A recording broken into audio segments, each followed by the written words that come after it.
Y ahora vamos a discutir el problema del agua que ha estado sucediendo en la tierra de Israel. El año que pasó, comenzando con la primavera, no ha llovido. Medio año después caminábamos por la orilla del mar de Galilea, por la playa, mirábamos hacia arriba sobre nuestras cabezas a 5 metros de altura, la línea de donde pasaban los botes el año anterior. Esta es la primera agua de tomar. No hay agua en la tierra de Israel para tomar. Sin embargo, mientras continúa toda esa sequía, vemos que arriba en el monte del templo hay 4 cisternas. Estas 4 cisternas que fueron cavadas en la roca sólida, y en un tiempo se hizo llegar el agua hasta ellas de modo que hubiera agua para el servicio del templo. Pero este año, cuando todo se está muriendo de sed, encima de esta piedra sólida hay mucha agua que está entrando en abundancia dentro de estas 4 cisternas sólidas que vienen quién sabe de dónde. Nadie lo podía explicar. Les da pánico a los árabes porque pensaban que algo estaba pasando, que estaba socavando las bases del domo de la roca. Y entonces empezaron a sacar el agua día tras día, todas las mañanas después de la hora de oración. Los musulmanes iban y ponían unos aparatos y empezaban a bombear agua de esas cisternas.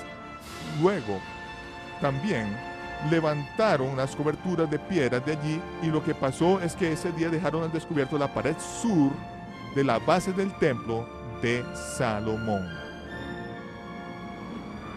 Ya sabíamos dónde estaba la base de la parte norte. Ahora, al estar expuesta la base de la parte sur, entonces ya sabíamos que debajo del domo de los espíritus, que vemos aquí en el fondo, debajo de este domo de los espíritus, acerca del cual los árabes son muy quisquillosos, existe una enorme piedra debajo de eso, y los árabes no quieren que nadie ni siquiera se pare sobre esta roca. Sin embargo, nosotros ahora sabemos que esta gran piedra es parte del sistema hidráulico de elevadores de arena, y es parte del elevador que Salomón construyó dentro del templo para esconder el arca del pacto en caso de que sitiaran la ciudad de Jerusalén.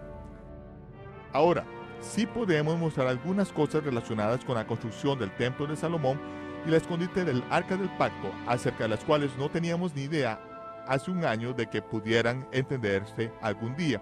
Y ahora vamos a entrar al monte del templo. Dentro del templo de Salomón les vamos a mostrar cómo fue construido, y vamos a ver estas cosas que están pasando en este último año, en el sexto milenio del hombre.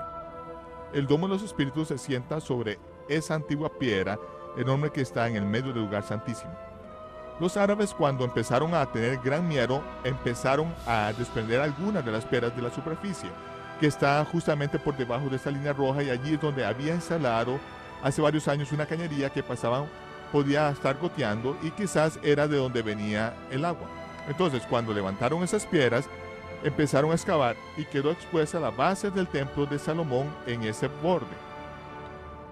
Yo ya lo sabía, no porque lo hubiera visto primero, sino porque había recibido una llamada de uno de los 7 fundadores originales del Instituto de los Tesoros del Templo. Él me había llamado hace un año cuando estuve en Israel y quería hablar conmigo acerca del Arca del Pacto, porque sabía que yo sabía algo del Arca del Pacto.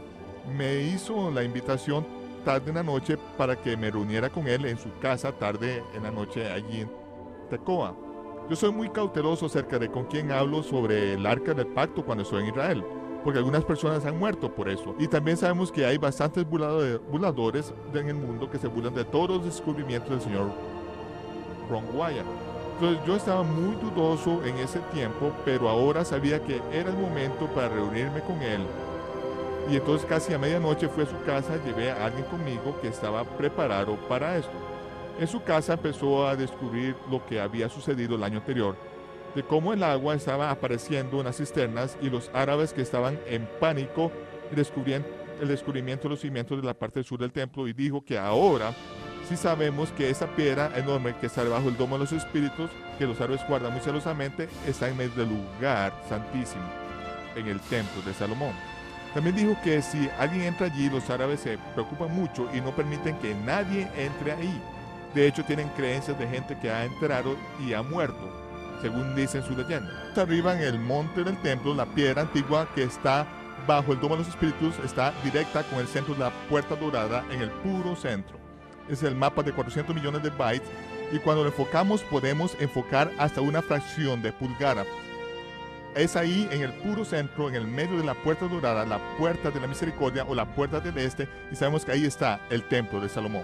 Ahora, ese es un modelo del templo de Salomón, Esas líneas rojas que atraviesan la base aquí indican el nivel que ahora estamos cuando nos paramos en el muro occidenal a orar. Todo lo que se ve debajo de la línea roja está bajo escombros y claro, vemos el borde donde estaba el templo de Salomón al fondo. Ahora, aquí está una foto que fue tomada el año pasado, la misma línea roja.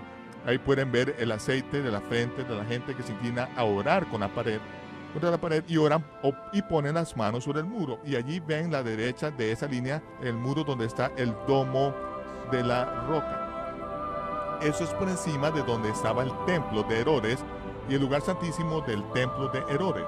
Pero el templo de Salomón estaba al norte de ese.